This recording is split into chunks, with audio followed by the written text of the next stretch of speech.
व्यासपीठ, उपस्थित प्रतिष्ठित मतदार बंधू भगिनी, पत्रकार आणि मित्रांनो,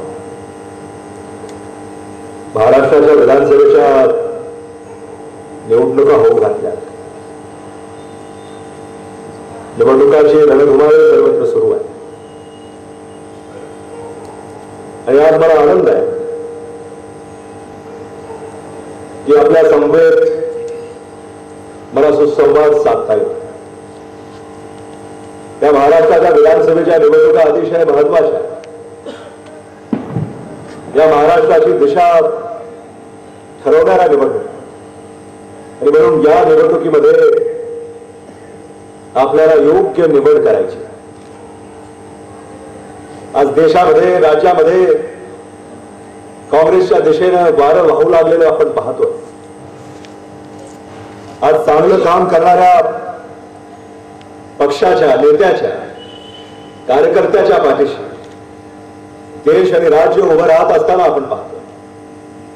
आणि इथं येऊन काँग्रेस विषयी विचार स्वीकारले, काँग्रेसचा विचार जोपासलेला आणि म्हणून हाच विचार या पुढच्या काळामध्ये आपल्याला जोपासायचा आहे, पुढे न्यायचा आहे. असं परंपरा आदरणीय विलासराव देशमुख साहेबांची परंपरा लाभलेला हा मतदारसंघ आहे. आणि म्हणून या परंपरेला साहजिक असते, या परंपरेला गालबोट लागणार नाही ही दक्षता घेणं, ही पुढची वाटचाल निश्चित होईल ही खात्री मी आपल्याला या ठिकाणी देऊ इच्छितो. या निवडणुकीमध्ये आम्ही फक्त विकासाचा मुद्दा घेऊन उभे आहोत. या लातूरचा चेहरा मोहरा बदललेला आपण पाहिलेला आहे. या लातूरचा काया पालट झालेला आपण पाहिलेला.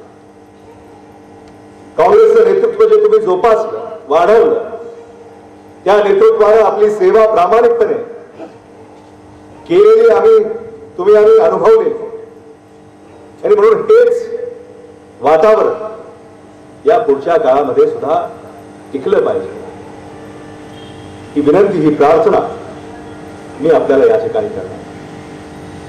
या ठिकाणी निवडणुका लागल्या, टीका टिप्पणी होते, आरोप प्रत्यारोप होतात, त्यात मी जाऊ इच्छितो. आपल्या सर्वांना माहिती आहे की काँग्रेस, राष्ट्रवादी काँग्रेस, आरपीआय आघाडीने महाराष्ट्रामध्ये काय काम